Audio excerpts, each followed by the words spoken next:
Welcome to the Postgame. Michael Brooks here. Welcome new patrons with Professor Richard Wolff. Thank you for sticking around for the Postgame. My pleasure. Great to have you. Honor to have you with super producer Matt Leck, junior economist David Griscom. While the professor's here, you're the junior economist. You're normally the chief economist. While he's here, you're the junior economist. Who knows? Maybe you're Varoufakis and he's the head of the Troika. You know, there's a lot of different ways this could go. Although I do think I like the Lucchese Gambino comparison myself, but I like academic titles.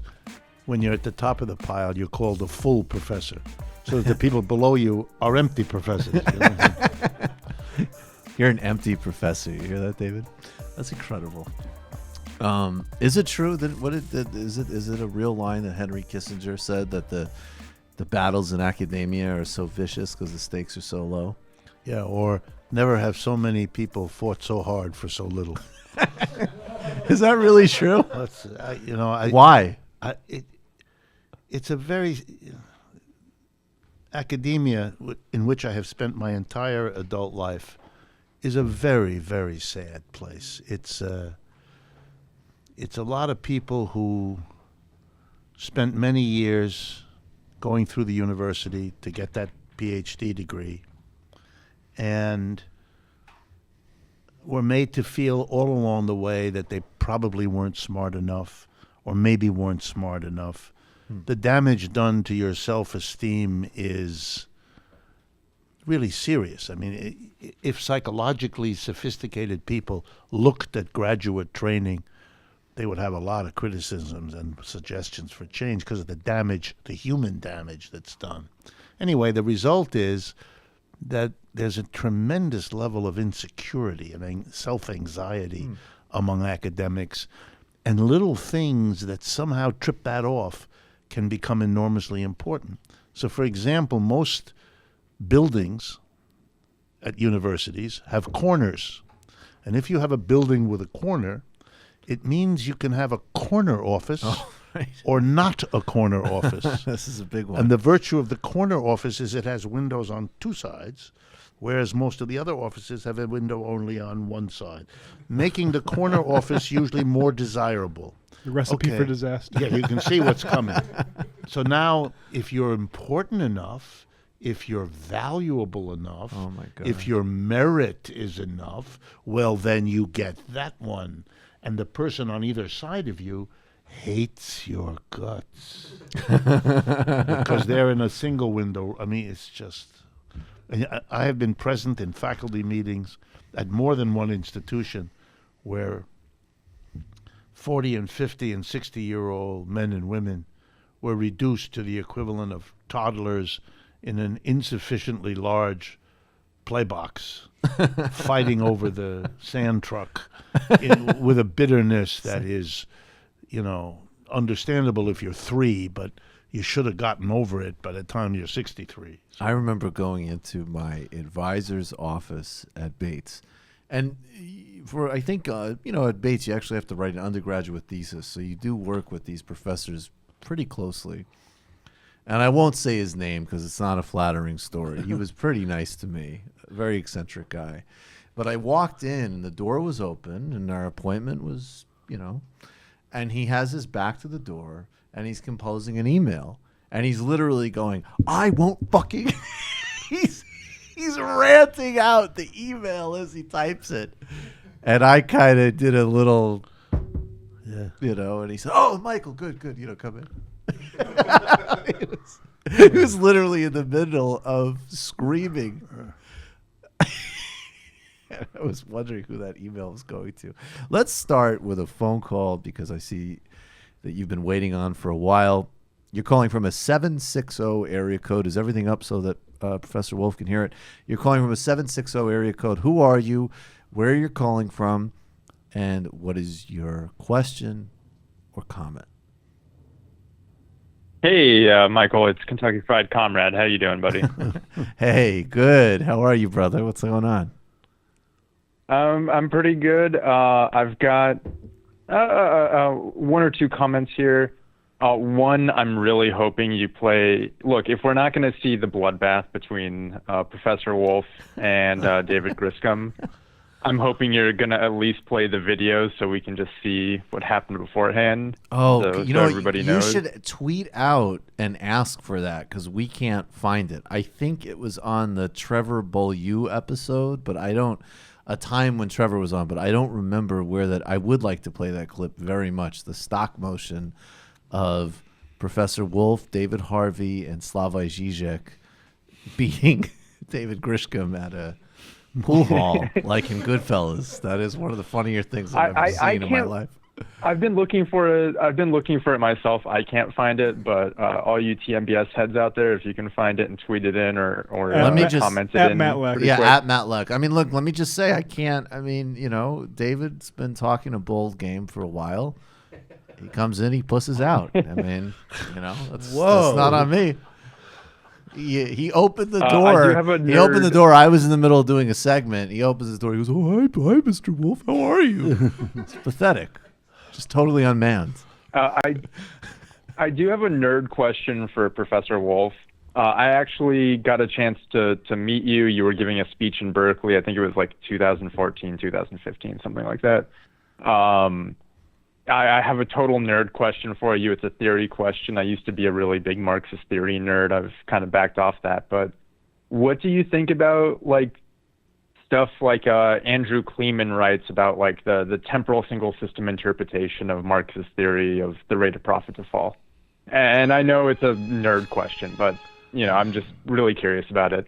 Thanks a lot, guys. Love you. Left is best. Love you back. Left is best. Well, let me answer it in a way that might make it interesting for lots of people. Thank you. The people who started modern economics, mostly Adam Smith and David Ricardo, were among many who were very fearful that the capitalist system, which they loved and which they celebrated as being much better than what it replaced, namely feudalism, had a flaw.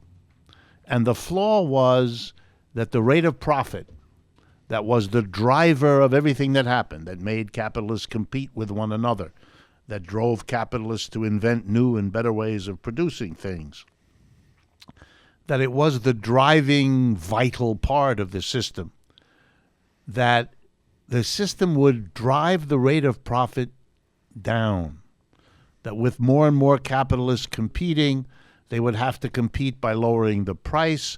That would depress the profit, and eventually the profit would get so low that there wasn't an incentive for a capitalist to go into business because the rate of return was simply too low, and then they wouldn't do it, and then the system would kind of peter out. And they were terrified that this would happen. They saw the economic downturns that afflicted capitalism as happening periodically precisely because the rate of profit tended to fall, and that would threaten the survival of the system. So they went to great lengths to figure out what to do about this, whether there was something that could be done about it, what there could be. So Marx comes along. It's kind of interesting. After Smith and Ricardo are gone, Smith is dead, Ricardo dies in the early part of the 19th century. Marx reaches his maturity in the middle of the 19th century. Marx says, they had an idea. And what they understood was that there is a tendency for the rate of profit to fall. And so Marx says, this is interesting to me.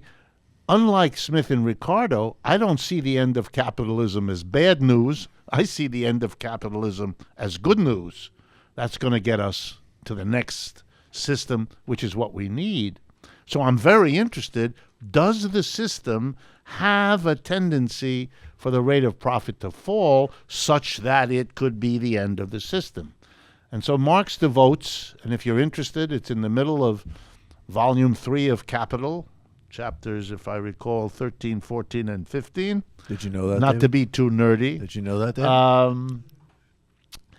But there Marx is his typical Hegelian self. The first chapter is called The Tendency for the Rate of Profit to Fall. The second chapter is called The Contradictions Within That Tendency. And the third chapter is called The Counter Tendencies. What can happen to undo that? Because Marx is a complicated thinker and doesn't think things are all in one direction. Things are complicated, like Hegel taught. Everything is contradictory. So it's a very rich set. They're not very long. They're relational, not That's linear. right. Very relational, not linear. Good way of putting it. And he says, so there is a tendency, and it is a problem for capitalism, but capitalism has evolved a variety of ways of coping with it, which is in a way why it survived as long as it has, which is not to argue that it will never be the end of the system. It just means it's a question of the conditions and the counteracting factor. If you look at it that way, you end up being a bit open-minded about this mechanism, this tendency, and what it can or cannot do. And that sometimes runs you afoul of people who think in a different way. I'm going to try to be very polite. I know Andrew Kleiman, and I respect what he's trying to do. Oh, yeah, here it comes. But I'm ready. here we go. But Upset. Marxists have always included people who want definitive answers. They don't want answers that are conditional, that are contradictory, that have counter tendencies. They want to know, okay, here it is, here's how it works, and here's where it goes. And so some people have always argued that the tendency for the rate of profit, if properly looked at and measured and understood, is the death knell of capitalism, and that's what we should study, and that's what we should do. Andrew's a bit more like that. I'm a little bit less like that. So I'm more of the conditional. Then could you actually get us to, and David, you can jump in on this too if you want, where you fit in the Marxist tradition and tell us about Althusser? That seems like a good pivot point for that. Sure. Well, I'm an American. I was born in Youngstown, Ohio. It's as an American as you can get. And oh, wow. I'm sorry. I apologize. Professor Wolff, can we play this clip before you explain that? Sure. We have found this. And I do want to say that in addition to David having a lot of talk, being all talk and no cattle, I think, as they say from where you come from in the country. It's all hat and no all cattle, hat, no, whatever the fuck. I don't care. all hat, nothing yeah, else. Yeah, all hat, yeah. But that, Professor Wolff, this is another part of you that I have not seen. This is what you guys inflicted on David Griscom here is brutal. This is from a couple of weeks ago, I think probably in Queens, I'm assuming.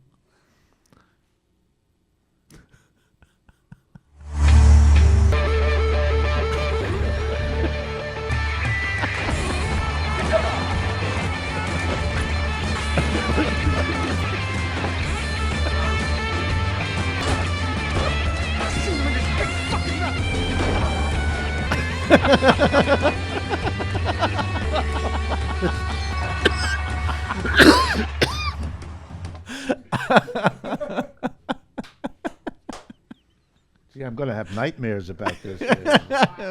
I do We have like a- that we have a Zizek very is just watching in the background, ruminating. I like deeply. that. Yeah, Zizek is just standing. So, how many guys have you and David Harvey jumped like that?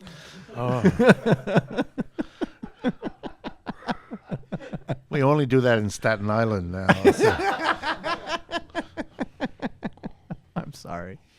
Go ahead, please. You're American. You're born in Youngstown, Ohio. So that means my introduction to Marxian theory happened in the United States context. And given my age and my life, here's roughly what that meant.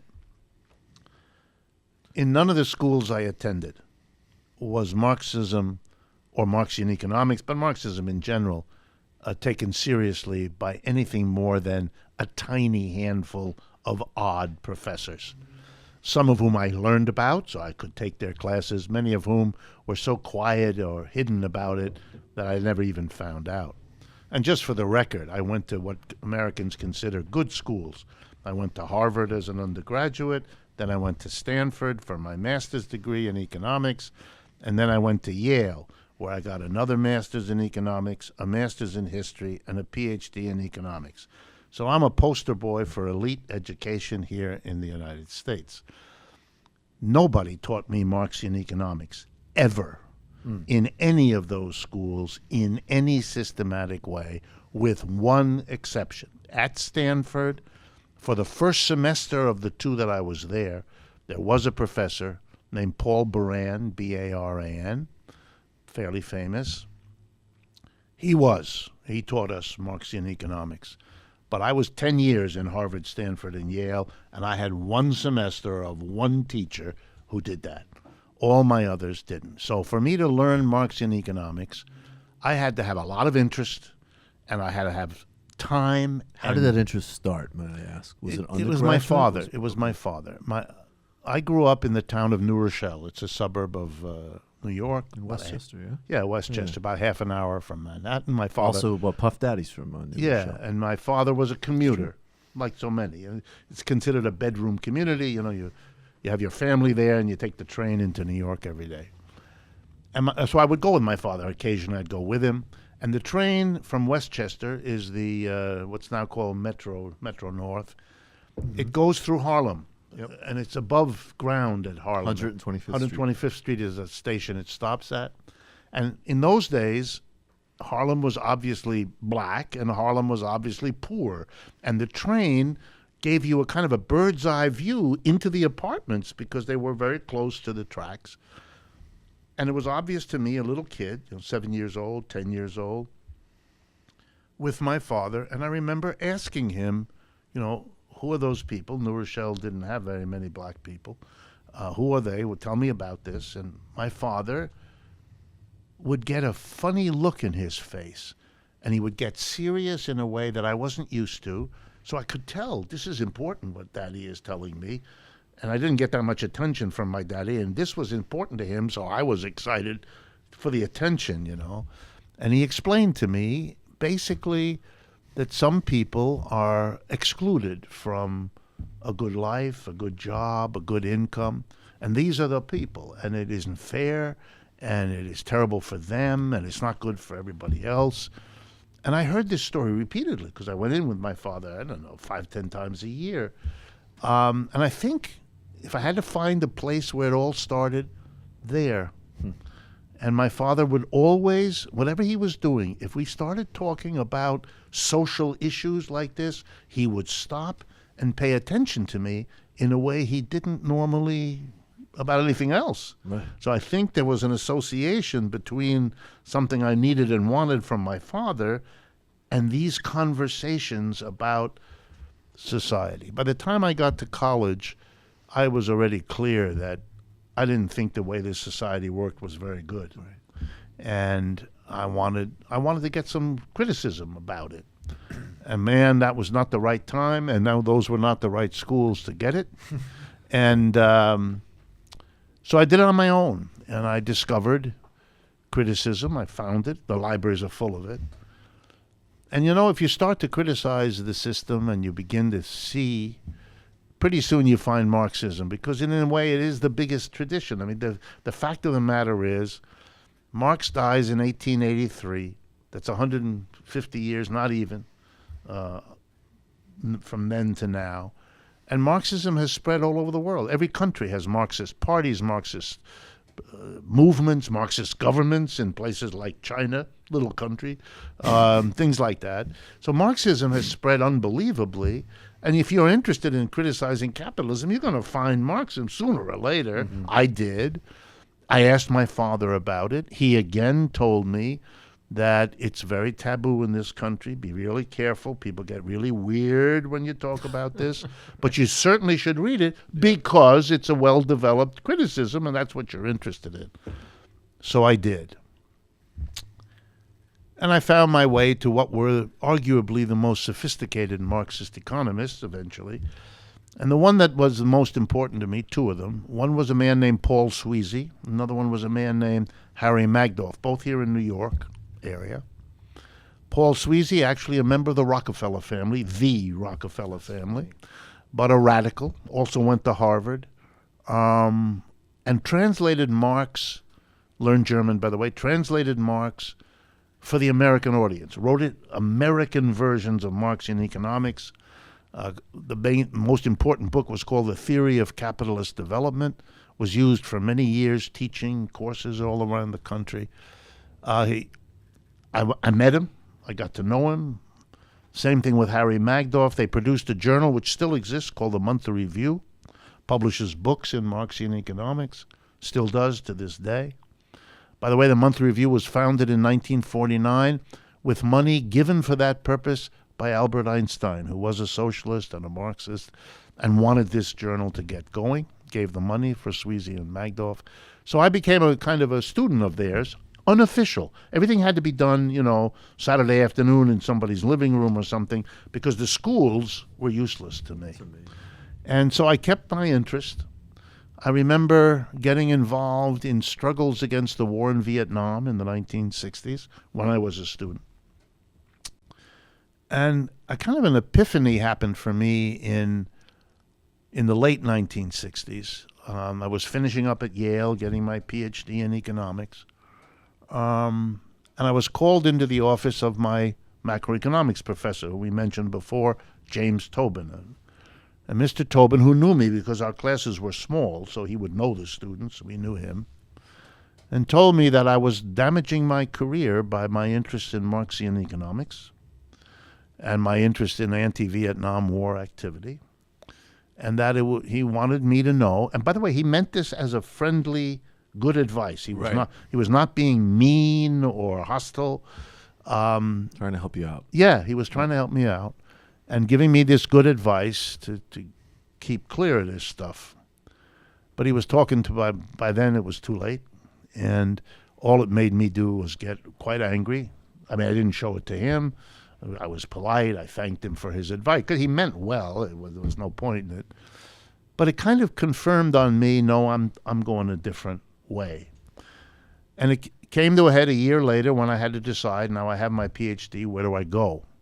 I was offered a job at Johns Hopkins University, which is an Ivy League school, to teach economics. I was tempted. I went down there, gave a talk and all that. But I turned the job offer down because the City College of New York had just, it was 1969, declared open admissions. It was going to allow everybody, I think with a B average or better in the New York City school system, to come to college, which would open the opportunity for college to poor kids who would never have dreamed of going to college before. City College was free at that time. It was the only free school, I believe, in the United States.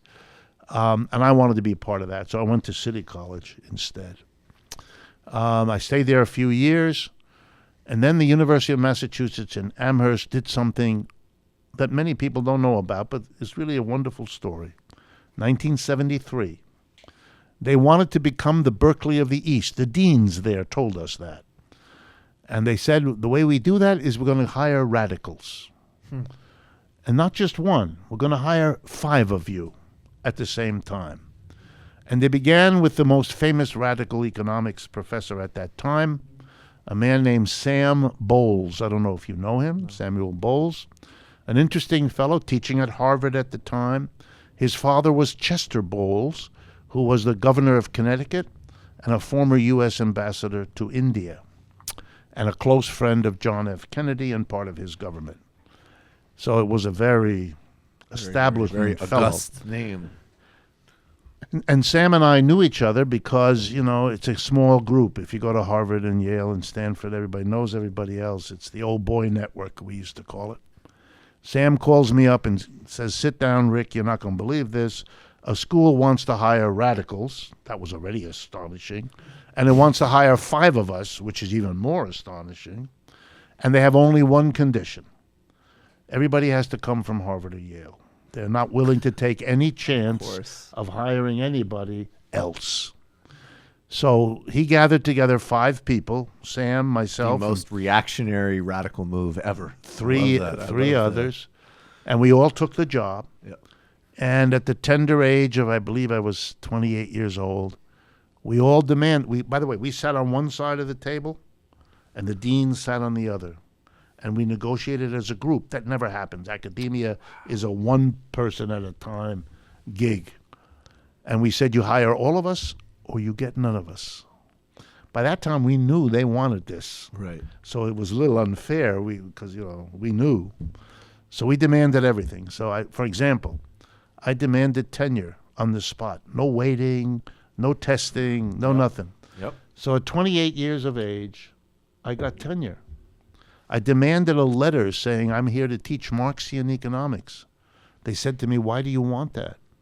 I said, I don't want some politician to come down the road from Boston at some point in the future and fire me because I'm not doing what I was hired. I want it listed. I'm hired to teach.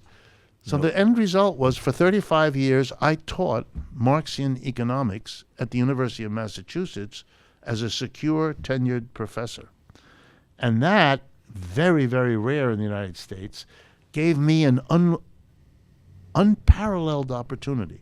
Because if you're a secure professor, you can actually learn what you're teaching, because you don't know it beforehand. You go through graduate school, you're just beginning.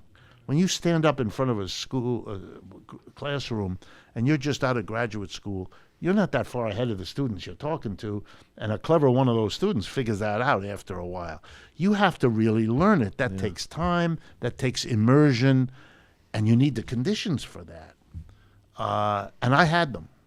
And so I really learned. I studied the tradition. I read the Marx. I did all of the work because I could. And I was teaching it, so it was, it wasn't a detraction. It wasn't time taken away. And this led to Althusser. Yes. Who is because Althusser? I will tell you in a minute. Please. Okay. Here's my problem. A lot of Marxism got, I don't know, I'll be dramatic, hijacked. It got hijacked in the 20th century because people who were sincere Marxists undertook something that Marx himself had never undertaken. They undertook to make a revolution, and unlike Marx, they won. I mean, mostly the Russians in 1917. Lenin, Trotsky, Stalin, all those guys. And now they had an altogether new problem. Not the problem of criticizing capitalism or overthrowing it. The problem of, now what are you going to do? You've pushed the others aside. You're going to create a socialist alternative. They had no idea what to do. Marx never wrote about how to do that. There's no Marx writing, here's how you do a socialist society. There's no recipe book, there's no manual, and there's not even the abstract theoretical, nothing. So they started, and not so surprisingly, they did some things that were wonderful and made perfect sense and were successful. And they did other things, as we all know, that were horrible. Stalin did horrible things. Others did horrible things too. Did you see this new? I'm sorry to interrupt. I'm just. I saw some new scholarship, and I'm not. I know very little about. I know more Soviet and Cold War foreign policy stuff post '60s, but there was some new scholarship emerging about Stalin, and it wasn't it wasn't an airbrushing. It wasn't in no way minimizing of his crimes, but the frame that was interesting to me was more that even some of these atrocities could be understood, not justified, but understood, not even just as as this guy is some horrible dictator or this is an innate feature of having a communist system, but actually that a group of people who are trying to figure out what you pointed to earlier of how do we actually keep this thing. That's right. And so there was a politics to it, not just purely this sort of murderous irrationality. Yeah. And even when you have even if you have a murderous irrational leader, you always have to ask the question, why is he like that? And why did the people around him enable that? Why did they support it? Then you immediately get the larger questions, because being crazy and vicious doesn't mean you're the country's leader. That has to be worked out. Right. Anyway. It has to be worked out. I like that. Anyway, I can say Stalin is like, look, I know I'm crazy and vicious, but we have other dynamics to work out here. Exactly. Yeah. So I'm, as an American, partly, and as that generation, I didn't want to have anything to do with Stalinism. I wanted to say, okay, what happened here? What went wrong? How do we make sure that when you go beyond capitalism, you don't go into that dead end, or you don't go into that? In other words, it wasn't just anti-Marxists who were critical of what happened in the Soviet Union. It was Marxists, too, who had a problem now. How do you explain this? How do you make sure that doesn't happen? And when I began to put that together with what I was learning, I became dissatisfied with a good bit of the Marxism that I was learning. It was too mechanical. It was too simple-minded. It didn't allow for evidence that I thought had to be taken into account, like what happened in the Soviet Union, parts of it, and so on. And so I began, like people do, to look around. Are there any Marxists around who are really good, who have a lot to teach me, but who are not caught in that mechanical way of thinking that I don't want to be part of? That's a part of Marxism I don't want. Is there any other kind around? And that's, it's just the way it is that it happens in life. I discovered that there was one. I began reading and looking, and he had a funny French name, Louis, as they pronounce it in France, Louis. Althusser is how they pronounce it, Althusser.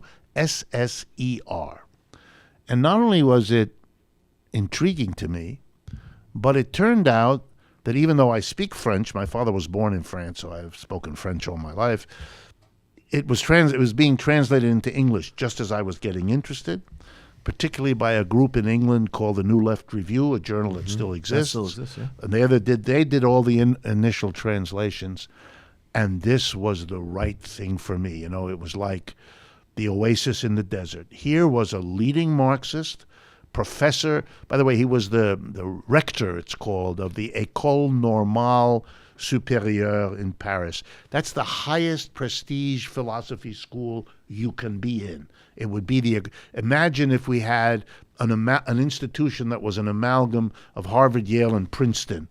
That would be it, the École Normale. And he was not only a professor there, but the rector of the university. We have this on screen now, the Yes. reproduction of capitalism. Yeah, the full PDF is available on libcom.org. And so I couldn't get over. He was against mechanical Marxism, rejected it. He wanted to bring the contradiction analysis from Hegel into Marxism. He was attuned to this new intellectual ferment around ideas of postmodernism. That's what it was called later. And he thought there was something very important in that could be brought into Marxism to make it less mechanical and more nuanced. And it was exactly what I was looking for. So in my first sabbatical at UMass, where I was a professor, and speaking French, which of course helped, I found a way to get introduced to Althusser in Paris, and I went to Paris, and in the summer of 1979, I worked with him and told him about how interested we were in America. He didn't know that people in America even knew about his work. The French are quite insular often in their cultural life. In Paris, everybody knows what everybody else is doing, but beyond Paris, they barely know. He was a very warm guy, very willing to talk to me, and he really set me on a path of reading that kind of Marxism that he was doing, and I found it nothing short of liberational. It allowed me to stay with and explore a Marxism much more subtle, much more nuanced, which led then to a whole network of books that I have written rethinking the Marxian tradition. Indeed, I helped together with other people to start a magazine in 1988 called Rethinking Marxism, which is now a global journal, an academic journal, but it's devoted to precisely that, breaking out of the early Marxism of the 20th century, these early efforts to go beyond capitalism, which were mixtures of success and failure, Russia, China, Cuba, Vietnam, which shouldn't surprise anybody because the early efforts to go beyond feudalism to capitalism were also mixes of success and failure. It took a long time before you could get the kind of capitalism that could survive. And my guess is we will look back on the early experiments of Russia and China and Cuba and say, well, they learned some things of what to do and they learned some things of what not to do, and the future will build on what was learned and be more successful in the way that has happened in the past. And I think in that process, Althusser's rethinking of Marxism will be a crucial part of it. David, what made you interested in Althusser?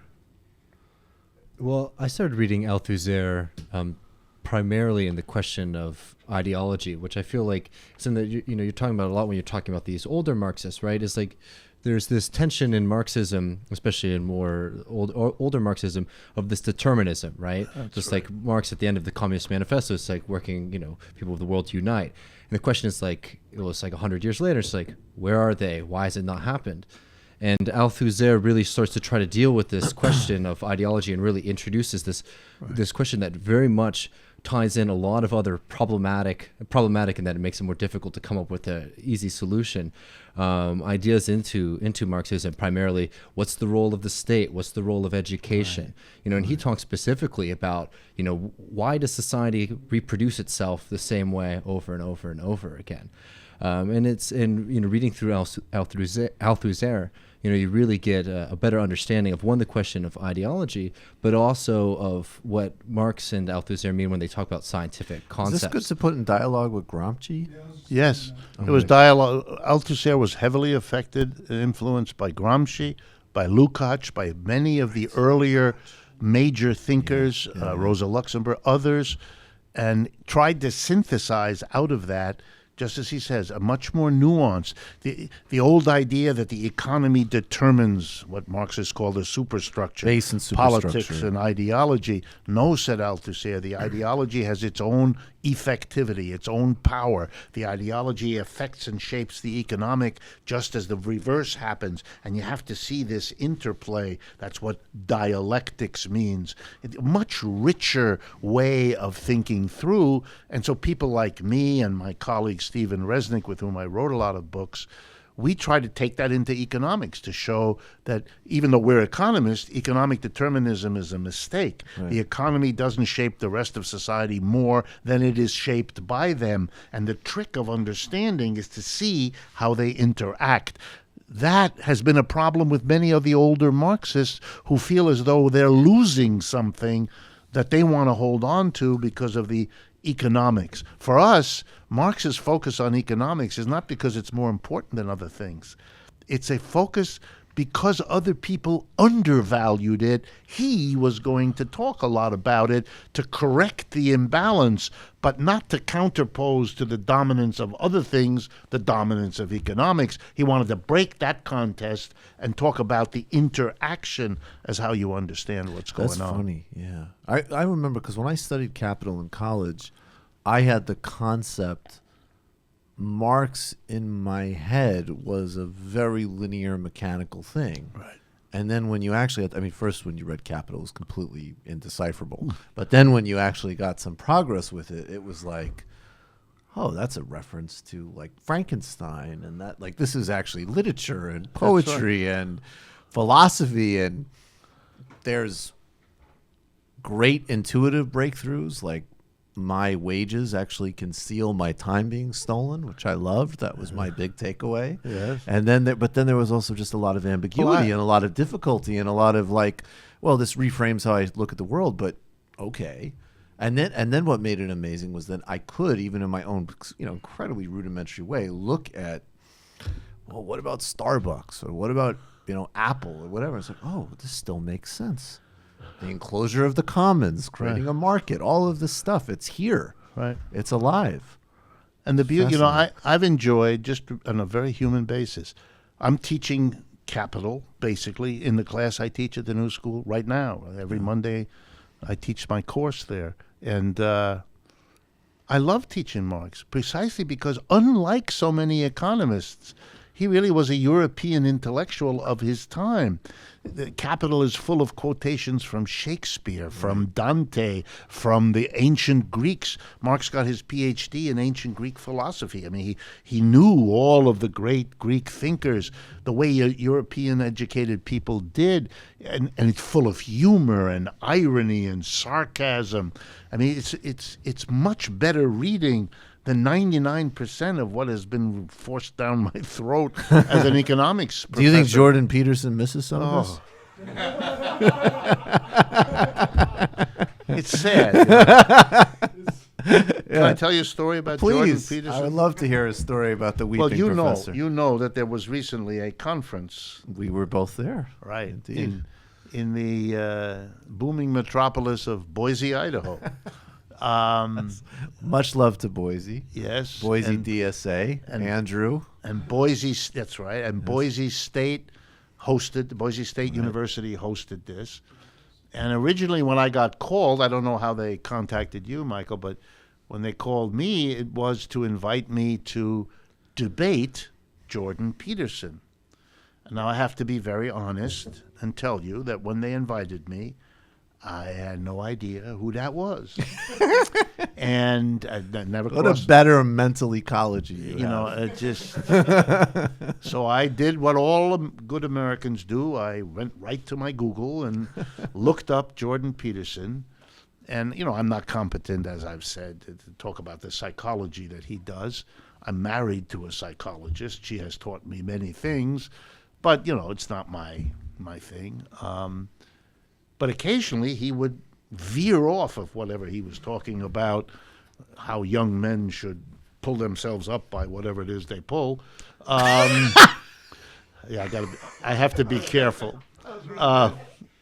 Anyway, when he does that, he veers off and talks about Marxism suddenly. Right. It kind of erupts into his discourse. And then he has a simple equation, Marxism, Stalin. Right. Marxism equals Stalin. Stalin is awful. Therefore, it's a mystery to him. He says this, why anybody who isn't perverted would be interested in Marxism, since it equals Stalin, which equals murder, or something like that. And, you know, I'm dumbfounded. I mean, I know this was hot stuff in the 50s and 60s at the height of the Cold War. This sort of reasoning passed in a society that was so hysterically frightened about something that it worked at that level of sophistication. But that has all died out. The Cold War isn't here, and that level of Cold War discourse, I thought, had faded with it. Good riddance. But not with Jordan Peterson. He must have discovered it, I don't know, early last week, and it's very exciting to him. It's new, it's fresh, and he deals with it as if he just figured it out and is helping us all to recognize this colossal insight he had after one beer. So One cider. So I said, okay, this is going to be kind of easy. This is sort of childish stuff, and I will say that because it is. What are you going to say? and then, so I agreed to do the debate. I did eventually go out there when we met there. You gave a great talk. You spoke about Jordan Peterson yes, for about I did. 5 minutes. Yes. And then you went because on to several more important weeks, things. several weeks after I accepted, which was I think during the summertime or something like that, I got called back by them, and they told me that the debate was off because Mr. Peterson had, I believe, if I understood the story correctly, increased his fee and quite considerably. And so the university couldn't do that. It's a state university, so they can't do that. And so the debate was off. And clearly the young people who called me were, let me be polite, agitated by this course of events, and so invited me to come out by my lonesome and give a talk in place of the debate that was now off. But Jordan Peterson, whatever his qualifications as a psychologist may be, I don't know, but when it comes to Marxism, this is the worst, silly, dismissive caricature that I've seen in many a year. Used to be common, Right. but nowadays people, the kind of people who used to do that easily, they know somehow that doesn't fly anymore, and so they don't do it. But Kind of embarrassing. Mr. Peterson, he doesn't get it, so he runs it up the flagpole and hopes. I understand why those students were upset because, I mean, not to rag on Idaho because, you know, the Boise Broncos have an interesting football team, but you debating Jordan Peterson would have been probably the most amazing thing that's happened I in don't that know. state That all would be year. like- That would be the number one event, I think. I feel like it would be like I can't think of the proper analogy. Peterson would have been embarrassed. Peterson would have been totally embarrassed. I don't but know. his The people who his talk cult like would have that, yeah. The people who talk like that, I mean, I hope so. That would be good. No, if he were wouldn't be embarrassed, but I there don't- would be a good general public He viewing. wouldn't have been able to keep up on Yeah, economics. he wouldn't have No. been able to keep up on anything other than. But to be fair to the guy, and I don't know him, so it's not that I'm trying to be nice. I was struck, honestly, by how seriously many of those young people in the audience had obviously taken his work. That they had been reading and watching videos of Jordan Peterson. He's getting their attention. He's certainly I think he's They made a speaking very conference. well to alienation in I a think- very powerful way. I think that, and also I was talking to my friend about this over the Thanksgiving break. You know, like the church has always played such a large role in, like, especially American society, and sort of like alleviating a lot of people's personal feelings of alienation. And more with younger people being more and more secular, I feel like he's found that role where, if you look at his message, and he is, religious, right? But Yeah. he's not giving a sermon per se. And a lot of those people who are Jordan Peterson fans, also like Christopher Hitchens and Sam Harris and all these new atheists, as contradictory as it is, right? For a completely irrational thinker like Peterson, who talks about dragons and stuff. But like he really is trying to fill in that void of, a secular church in a lot of ways. Definitely. Yeah. Definitely. Let's take a few more calls. We have to go soon, but we're going to take. I'm sorry, I apologize. We cannot get to all of you, but we're going to take some Discord questions and some calls. You're calling from a 330 area code. Who are you? Where are you calling from? And what is your question for Professor Wolff? Hey, it's Ryan from Ohio. Hey, Ryan, what's going on? First of all, I want to give a shout out to Cliff Schechter for doing such a great job here in Ohio and helping us take back the governor's mansion. But This is an sorry. interesting, petty but- insult. You don't have to worry about this, Professor. Part of the broader universe that I am a part of, and Cliff Schechter gets a lot of heat. The only thing I'll say about Cliff Schechter is not a Marxist. All right, yeah. well, I actually want to talk about the GM shutdowns. I live Yeah. about 45 minutes from Lordstown, where one of the biggest plants is being idled. And basically, like, everybody around here knows somebody who worked there. Like, my grandpa worked there for like at least 20 years before he retired. But basically, you can like tie this into like why Ohio remains a red state. Really, it's kind of ironic. Like the state just keeps getting poorer and poorer, and nobody in the Democratic Party seems to know how to talk to this state at all. And Except for, I mean, obviously he's no radical, but even Sherrod Brown, just having the bare minimum of concern for labor issues, does pretty well. That should say something. exactly. Right? Yeah. Exactly. Sherrod Brown overperformed like every Dem in this state. I mean, Cordray. The most common ad I saw for Cordray. I don't know. I think it's been like scrubbed from the internet, but was literally just Obama singing Al Green. Really?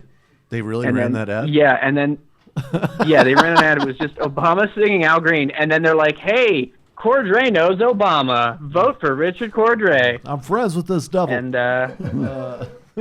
I'm friends with this little goofy Yakub. Car jobs? Psych. Allahu Akbar. Well, but that's I incredible. just wanted to share that because Ohio seems like the most vexing state of this past election. So maybe I'd help shed a little light on it. Well, is Ohio, based off of what you said earlier, is Ohio the canary in the coal mine of American capitalism? Well, I don't know if it's a canary, but it's certainly emblematic of Yeah.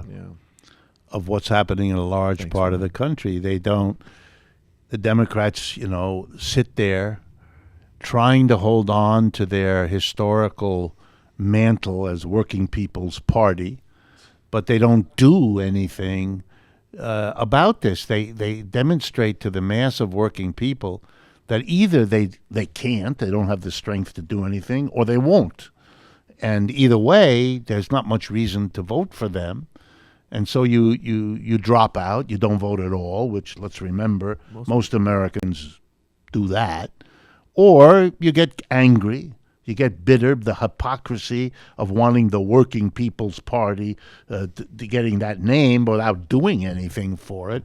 So in their anger, they react and vote for Trump or somebody else who at least makes the theater. He called Mary Barra, and he was tough with her. Okay, I Real mean, tough. this Super is tough. this is the cheapest lip service imaginable, but it's something. And I can see a worker saying, "Okay, I hear that. I understand. There's not much there, but I don't even get that from the Democrats." And there's all this bigotry. I mean, like Bill Fletcher Jr. always says, he says that fascism is the herpes of capitalism. Yeah. So the rising, bigotry and I think- exploitation of those issues as well. And fascistically oriented people, white supremacists, stuff like that, Right. they see this as an opportunity.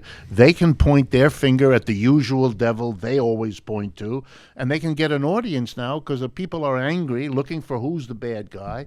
And if this is the only message they get that makes any sense, well, a certain number of them are gonna fall for that. The same thing with the immigrants. This immigrant country is all bent out of shape about A immigrants. handful of people from Honduras. Yes, I mean, it's just, You're calling from a 226 area code. Who are you? Where are you calling from? Hey, Michael, it's Albert from Canada. Hey, Albert, what's going on? Not too much. I just had a couple of questions for the professor. First of all, I'm looking real forward to you slapping up Grishcom later. Really looking forward to that. My first question, though, seriously, I love it. is also about the GM closures. The Jerry Diaz, the president of Unifor, talked to Trudeau today, and we've had a whole bunch of politicians talking about it. And the discussion is always about like paying the company and working the company instead of doing something like what Corbyn suggested and loaning the money to the workers, to the union, to buy the company. Right. And then, Trudeau could do something which he loves in a free market solution to the electric car problem and get this plant pumping out electric cars, subsidize them to Canadians. But that's never the conversation. How do we bring that into the conversation? Or is it like what you said earlier, and the only route is the cash flow route? Thanks, Albert. Appreciate the call. The only route is the what? Is the cash bailout? Is that what you said? Castro route. Like Oh, what the you guys are Castro saying, route. Glenn. He said the only route is the Castro route. Thank you, Albert. Well, Mr. Well, Castro I showed us the way. I love the point. I mean, why is that not part of the conversation? The second biggest party in England is making that part of the conversation. Right. What's the matter with Mr. Trudeau? What's the matter with the union leader? Why isn't that presented? Why isn't that offered as something people could vote about or state their views about or be polled about? And there are a whole lot of other solutions. Look, there's a strong sentiment among labor unions in Canada and in the United States that the real purpose of all of these announcements isn't really about the plants closing. They're about to sit down in the weeks ahead with the unions to negotiate the next contract. And this is a ploy to scare the pants off those unions. You better give us concessions, except wage cuts or benefit cuts or security, or else, and then they'll make a grand gesture, we won't close the plant. See, we're giving up something. You now have to give us back your health coverage, or your this, or your that. These are quite well-paid workers, most of them. They've been around a long time, so they have a good bit to give back. And you could see a whole theater being developed because you're allowing this game to be played. You're allowing corporations, they do it all the time, to threaten. You must give us something, or we'll take away something from you, or we'll give it to some other person. That's the game that Amazon played with New York and Virginia. I'm going to give somebody a benefit. You better give me as much. You can compete. I'm going to clog somebody's spec- public transportation system and steal their tax dollars. It That's better right. be you. Look at the spectacle of every major city Right. and state Right. begging on its knees so this company can choose who will give them the biggest subsidies, who will give them the biggest tax breaks. This is What a did we race say? to It was the like bottom. feudalism meets The Bachelorette or something. It was the most bizarre, embarrassing things. Oh, Crazy stuff. And grotesque. And you're right. But the only way to deal with this at this point, The only way to deal with this is to make the biggest possible public movement that demands these other options be put on the table, exactly as you say, that goes after the prime minister, makes him suffer in terms of his political popularity, because he either has to take these notions and talk about them or look really bad for refusing to consider them. Either way, it's a step forward. And spreading the word that Corbyn, in a way, has already provided half the answer, and why are you not listening, is a good way to go after him. He wants to be popular and to be around in Canadian politics a long time. He cannot afford to pretend this isn't there. Final call, then we have a few Discord questions. I'm sorry we couldn't get to all calls, but you're calling from a 407 area code. Who are you? Where are you calling from? What's your question for Professor Wolff? Hello, my name is Rodrigo. I'm the Brazilian from New Jersey. Hey, Rodrigo. How you doing? Rodrigo, the Brazilian from New Jersey. Pretty good. I've ingested the election results, been formulating what to do with family members that have gone full fash. But I actually called in to make just two quick statements and one more elongated question. The first statement, a caller last week on Majority Report mentioned Brazil and said something along the lines that, like, the way that democracy transitioned in Brazil is that Brazil always kept the junta alive and well so that it could always just, as a precaution to power. And while this is kind of true, it also takes away the extensive process of re-democratization that literally the left went through this entire time in Brazil. Mm-hmm. And it's not that the Brazilian military has zero power or it doesn't have power, but it's that they are still heavily, while there is a full fascist movement growing in Brazil, they are still heavily these trends that the working class doesn't want a police officer banging into their home if they post something bad on the internet. And I think that's something to keep in mind. And I'll skip the second quick statement. I'll just go into the question. When the real was being made in Brazil with Fernando Henrique and Meirelles and Ciro Gomes, Fernando Henrique was still a socialist, or at least a social democrat at that point. And the real kind of reads like a socialist currency. It's dependent on the dollar. It has this function of bringing in two different states to work together to commodify each other in terms of facilitating trade. And what ended up happening in Brazil is that capitalism just took this road of what is the fastest way we can make money off the real and just invested into the commodities market, full stop. And obviously, Brazil's commodities market crashed. The real crashed along with it. Austerity was implemented, and Brazil is now in the state that it is. My question is more along the lines of when an international left project is being talked of, we kind of get into the problems of currency and international worker standards. And what do you think would an international left vision be to address the problems that we saw in Brazil with these types of things? Well, yeah. Very quickly. Thank you, Rodrigo. The problem for Brazil is like the problem for many other countries. If you accept the rules of the game, that is the basic rule of capital privately owned, searching for the most profitable investment, you will get one kind of economic development. It will be very successful if you're the only one playing this game in a feudal background.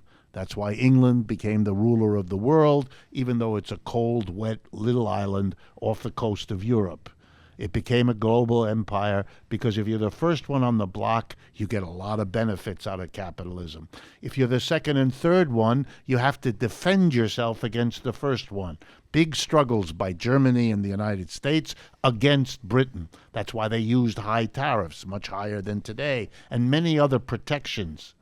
But if you're the last ones to come to this party, namely the so-called third world, after capitalism has become dominant in North America, Western Europe, and Japan, you have to provide even greater protections, or else you're always the last one at the party. You're always investing too much in the commodities to be sold to the places where capitalism is thriving.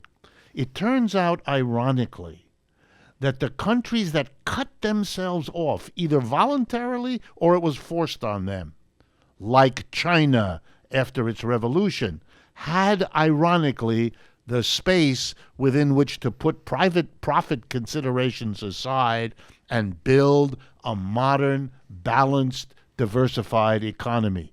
If you don't take a comparable step, Brazil will always be the tail wagged by the dog of wherever capitalism has developed further. It used to be North America, Western Europe, and Japan. Now it's increasingly China and India. And this relates, because I'm going to do a few questions from the Discord before we go, but Professor Wolff, could you talk about the international division of labor, the role the Central Powers expect from different nations? This is also from a Brazilian, e.g., Brazil in the global capitalist economy. Brazil's been deindustrializing since the mid-1980s at an accelerated speed. Yeah, it wants the developed capitalist world wants a place to invest profitably, to produce goods and services that either no longer compete with those in the Western developed world or have replaced those. So if the Brazilians can figure out how to produce what Western Europe, North America, Japan, and China and India want, then Brazil will be able to do okay. The only alternative is for Brazil to break out of that system, have a completely different organization to build an economy that will be successful whether or not those other parts of the world assign it some role in an international division of labor. At least until you have the kind of revolution against those systems in the advanced part of the world when there might be a much more equitable division. Until that time, you have to break out or you're lost. I mean, let's be real honest. Capitalism has produced unspeakable, uneven developments, an old idea of Marx's. Capitalism does not develop places equally. Downtown Manhattan is rich, and the South Bronx is a disaster. Much of the state of Maine is a disaster 10 miles away from the coast where the richest Americans have lovely homes, and on and on and on. This is a system that doesn't produce balanced development. And if you're in a poor area, you're going to be the one with the short end of that stick so long as you play by the rules of a game that produces. And even if you get some development in Brazil, the way, for example, India has in the last few years, you will find that the level of inequality inside the country actually gets worse, even when the country as a whole is less poor than the rest of the world. So you get this bizarre capitalism which has reduced inequality between nations while it's increased it inside of them. Final question, because we do need to go soon, but I want to ask from Banerjee. I'm sorry we didn't get to all of the Discord questions. I apologize, including, we'll talk about the Big 12 title lane with Griscom soon. Well, But that's on question, Saturday. yeah. Texas is going to beat Oklahoma. Okay. Texas is back, baby. Sam Ellinger's coming for the Heisman. There we go. Hook 'em. I got you. All right. Question from Banerjee. My question is for Professor Wolff. Yanis Varoufakis calls the Eurozone a Hotel California situation, where once a country has adopted the euro as a currency, one cannot leave. With the Troika doubling down on austerity, how is it possible for Mr. Varoufakis to achieve the Green New Deal for Europe while being chained to the terrible euro currency? Isn't it better to ditch the currency despite the short-term pains it will cause? Can I just start by saying Mr. Castro showed us the way? But go ahead, Professor Wolff. Well, you know, I don't think Mr. Varoufakis, whom I know a little bit, is all that committed to a single currency. Yeah, he may stay with it for a while if it suits the broader objectives he has, but I think his goal is what I referred to a minute ago, a radical reorganization of the whole European economy to give it the kind of balance in its growth that it has never had. You know, you go from the extraordinary wealth in large parts of Northern Europe, to the extraordinary absence of that kind of wealth in large parts of Southern Europe, the same between West and East, and then the same inequality inside. France is a rich country, but the gaps in rich and poor in France are stunning if you know about them. If you travel from the slums of Marseille to the elegant arrondissement of Paris, it could not be more stark in the difference. So I think his goal is if you like, a Green New Deal, but a radical reorganization of the European economy. And his goal is based on the premise that as capitalism, and I think this is a valid premise, that as capitalism has a harder and harder time sustaining the mass of people in the parts of the world it is abandoning, Western Europe, North America, and Japan, slowly but surely the appeal of what Mr. Varoufakis is talking about will grow. The only real question is, will it grow faster or slower than the scapegoating of immigrants and alternatives that are trying to make hay out of the same decline of capitalism? I also want to just add before we go, Fat Tire, worker-owned beer. We've been enjoying this evening. The new Thank you for semi-official beer. Semi-official beer of TMBS. Professor Wolff, will you come do this with us again? Absolutely. We would love to have you on as much as possible. It's a short subway ride. Couldn't be easier. Excellent. It was an absolute pleasure. Thank you so much. Thank you, Michael. Thank you to super producer Matt Leck, junior economist David Griscom, super producer David Slavic, each and every one of you. This Sunday, an illicit history of logic. Ben Burgess. See you on Sunday. Hello, YouTube. Do you ever feel like you just can't really say what you think or feel anymore? Political correctness is too stifling. Psych! Well, maybe you do feel that way, but you should still watch this channel anyways, even though we won't coddle you. This is the Michael Brooks Show YouTube channel, and it is the YouTube channel of the Michael Brooks Show, which usually streams over on the Majority Report channel, but here we're going to be getting to stream the full live show Tuesday nights at 7 here, as well as giving you a lot of great clips.